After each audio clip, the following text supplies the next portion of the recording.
Now I have here our Gigabyte. Now this is a Z270A Gigabyte motherboard, great motherboard to use. I have a 7700K CPU in here, and of course I've teamed that up with our W4 water block. So we're gonna go ahead and get this installed into the system and then go forward with doing our case fans and radiator installation. So let's get the motherboard installed.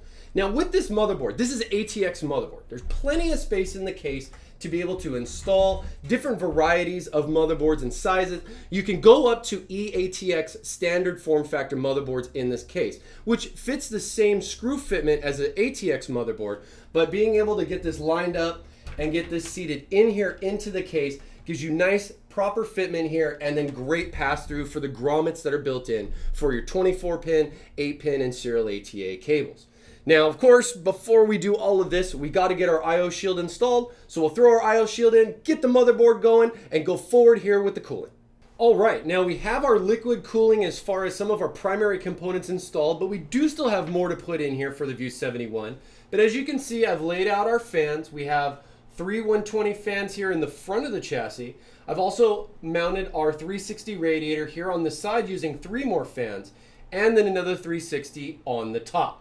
With the radiators that we have and the cooling, including the fan in the back, should give us enough adequate airflow for our radiators and our internal case components here to give us some nice temperatures for both our CPU and GPU that will be cooling.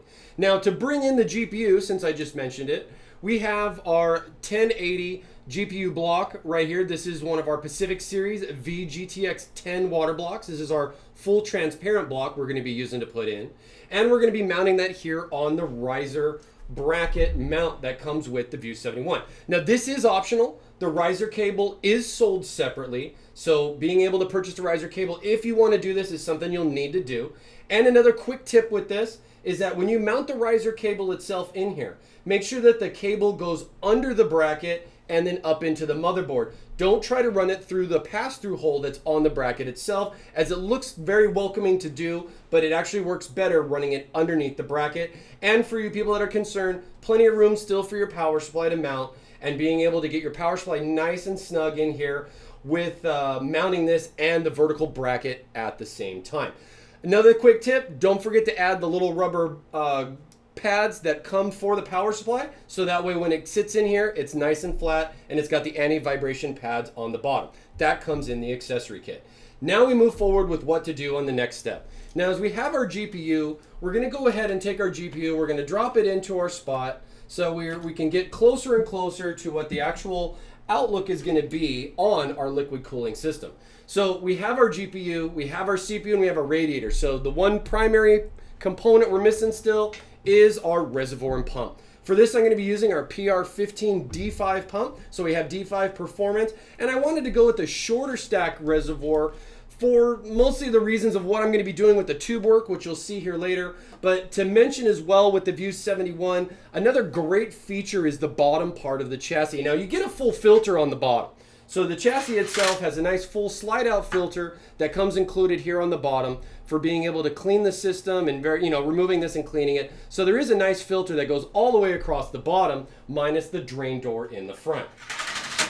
And with the filter, we also have a set of series of holes that we can use to line up and place our pump in different positions. I can mount the pump all the way to the front like so, or I can mount the pump way further back, or even more on the inside too. There's a set of rows both on the outer part of the chassis as well as across the middle section of the chassis, allowing me to kind of mount the pump in lots of different locations. And this is fully slotted down here on the bottom, so it will support a lot of different pump variances. And then of course, if you want to do a DIY where you're floating your pump and everything, they come with brackets to do so. You just may need to drill some extra holes to get it placed right where you want it. So we're going to go ahead and get our pump lined up where we want to place it, so that way we can get an idea of what we're going to do with our tube work.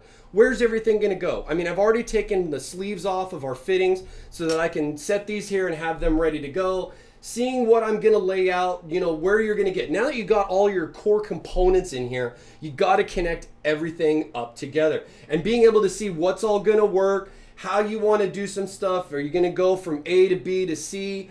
And which way are you going to do it? I mean, there's really no right or wrong way. For this build, we're going to go from the pump to our GPU, and then from the GPU, we're going to go into our top radiator, back down into our CPU, so it's cooled separately between the components, and then going into our second radiator before returning back to our pump.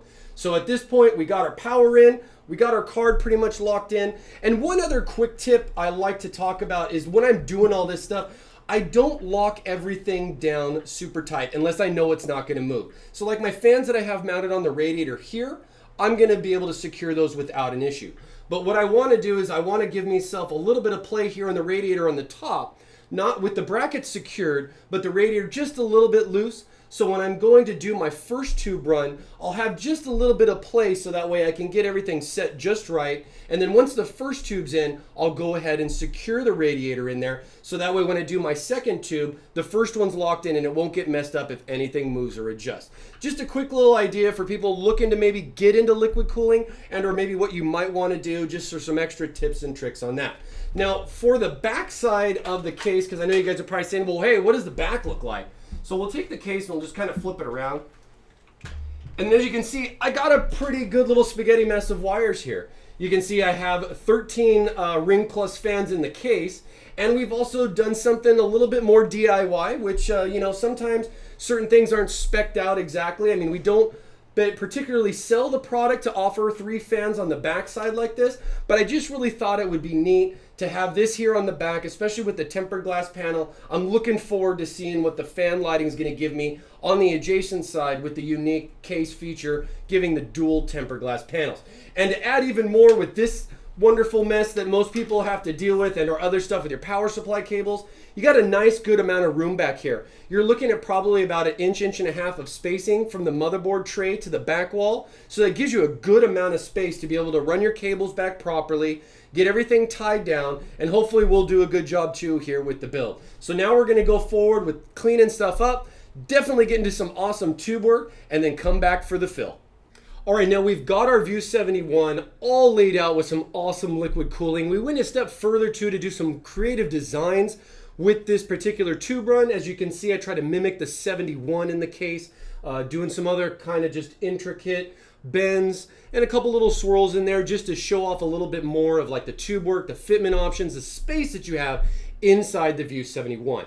And of course we loaded up our power supply, cable management, got everything all set and ready so that way we can go forward here now with putting the coolant in for the first time. Now this is one of the probably the best parts about doing any type of custom liquid cooling build, being able to see your coolant flowing through the system for the first time. So we're just gonna go right into it. And for this, with the way we've laid everything out, we figured a nice white color would really make it pop, especially with the Ring Plus fans. So I've got our C1000 white coolant here, and I got a couple of squeeze bottles so we can go forward with filling it up, and you guys get to see all the magic here unfold as we get the coolant through the system here for the first time.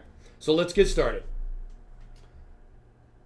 Now, when I go forward with this, I'm gonna wanna fill my reservoir. I want to fill my reservoir all the way up, and then for the power, I'm only going to be powering just the pump. For the sake of being Thermaltake, I have a secondary power supply that I'm going to be using to power just the pump while everything else is off. And then another quick tip is that if you're doing this for the first time and you're maybe not 100% sure on some of your connections from the tubings to the fittings, put some paper towels in between there just to double check and protect your system in case you may have a leak. But hopefully with this, we'll do great here on the first try. So we'll go ahead and start filling in that coolant.